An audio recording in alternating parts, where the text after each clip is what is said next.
So one of the concepts that's introduced in the first chapter of the Goldstein and Peavehouse book is this idea of levels of analysis. And this is something that's actually really central to the study of international relations, and I think is a useful social science concept. And so I want to spend some time kind of introducing it to folks, because I'm not sure that on the surface it maybe makes as much sense as it will once you're sort of in it and you kind of see how it fits and maps into the larger discipline. This is something that it dates back a number of years, just sort of the sort of forming and gelling of the international relations discipline, to a book that was written by Ken Waltz, Man, the State, and War. This was, I think, his doctoral dissertation, in which he sort of argued that there's a couple different ways that we can think about the international system, a couple different ways that we can approach and organize our theories, and that we should think about how those theories relate to each other in terms of these different levels. Man, the individual; state, I guess, states or the domestic level; and then war, which he sort of uses as a catch-all for what we might call systemic, interstate or global forces. And so I want to help people kind of wrap their head around this idea of levels of analysis. But I want to do that in kind of a roundabout way by maybe not talking at first about international politics, but instead by talking about meteorology, which is something I know just enough about to make this example work. But I think it helps to kind of capture the idea.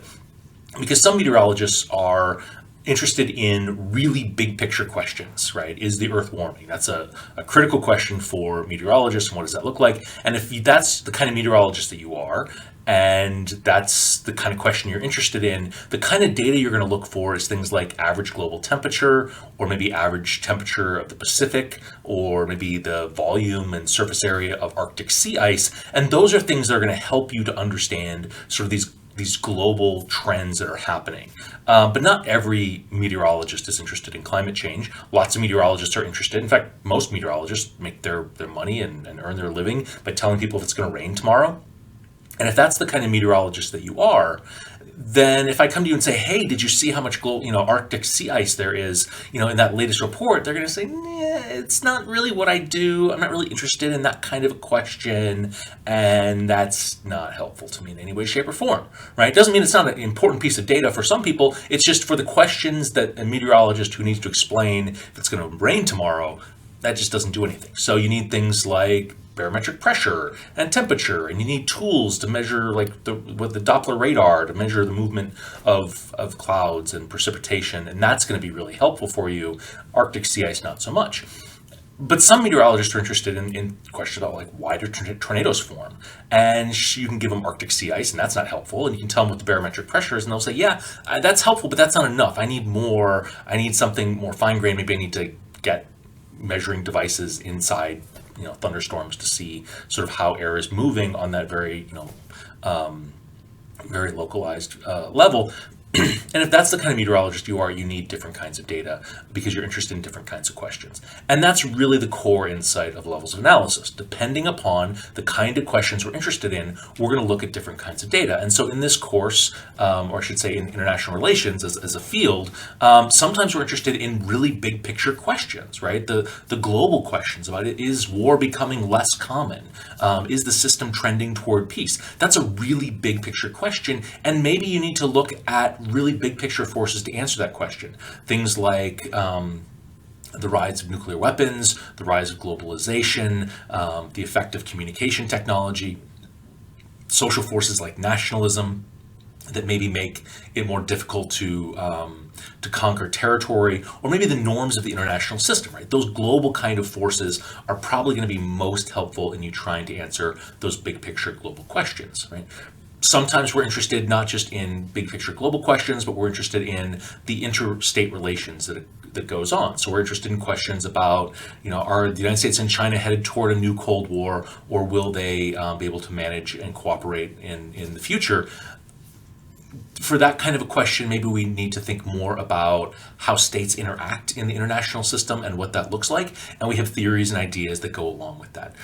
Sometimes we're interested in domestic questions, right? So we're interested in, will the United States continue to pursue a trade war against China, or will it pivot back toward a more free trade oriented system, right? And to understand that, maybe you need to understand, domestic politics in the United States, the positions of the political parties, control of Congress, public opinion, the media, interest groups. There could be hundreds of different things operating within a state that are going to determine how the United States responds and tackles that question that's really about one country's policy.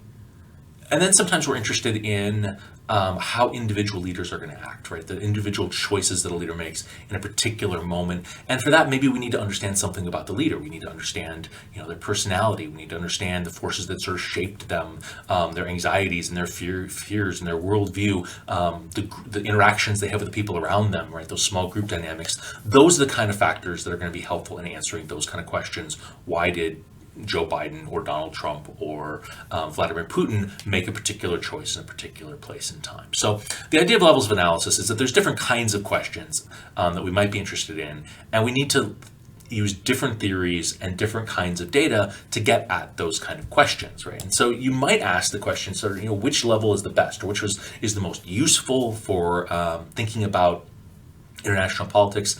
And I'm going to first go back to the point I made that it really depends on the question that you're interested in, that the question should drive what theories you use and how you approach the problem. But I'll also flag something that Ken Waltz came to in wrestling with this question about how do these different levels of analysis interact with each other. And what he concluded is that you can have forces at different levels of analysis pushing in different directions. Right? So you can have forces at the interstate level or at the global level that are pushing the system toward peace, right? Nuclear deterrence means that, great power war is unthinkable and dangerous. Does that mean that the system is becoming more peaceful? Well, you can still have things that are going on in the relationships between states. You can still get rivalries between India and Pakistan. You can still get aggressive imperial policies from countries like Russia. You can still have, bipolar rivalry, which we'll talk about, between great powers. Like those things can still happen and operate, even if the pressure of the system is pushing in the opposite direction. Likewise, you can have things happening at the domestic level that run contrary to what you might expect if you're just thinking about interstate relations, right? And so if you expect, because of the arrangement of states within the international system, that there'll be conflict between two states, but they end up working together because the leaders that are elected or the political systems are similar, those forces at different levels can push in different directions. And that doesn't mean that one theory is wrong or another theory is right. It just means that the international system is messy and complex, and there's lots of forces at play, and we need different theories to think about them. Okay, so that's another takeaway for thinking about levels of analysis. I want to end by thinking about how levels of analysis fits into the larger discipline of political science, or I should say more specifically the study of international politics. This class, International Relations, is going to focus primarily on the interstate level. We'll talk a little bit about state level factors. We'll talk a little bit about individual level factors. We'll have global factors sort of creeping in here and there, but the vast majority of the focus is going to be on interstate relations, how countries get along, what the polarity of the system does, some of the institutions and rules that are set up in the system to help states interact and cooperate. U.S. foreign policy is another course that I teach, which focuses primarily on the state and individual level. So we're really interested in the United States and what explains U.S. foreign policy behavior. And so we're thinking about factors like the media and interest groups and public opinion and the interactions between the president and Congress. And we're thinking about individual factors, who's elected as president and how do they approach their job, what are their values and their ideas, and information processing strategies, and how do bureaucracies work. So there's a lot of stuff that goes on in that class. And then a final class that I have taught and is taught frequently at many other institutions is security studies. And security studies tends to focus very much on the global level factors. Things like geography ends up being really important. Technology becomes really important, thinking about what sometimes is called the offense-defense balance, but also thinking about sort of the balance of power and the arrangement of states. And that tends to be how those classes kind of approach the discipline and sort of what they carve out and focus on. And so you can get very different stories, very different experiences taking these different kinds of courses. And I think it's worth kind of putting on people's radar that this idea of levels of analysis has sort of worked its way into kind of how we organize our curriculum and how we sort of approach, organize the questions that we're interested in.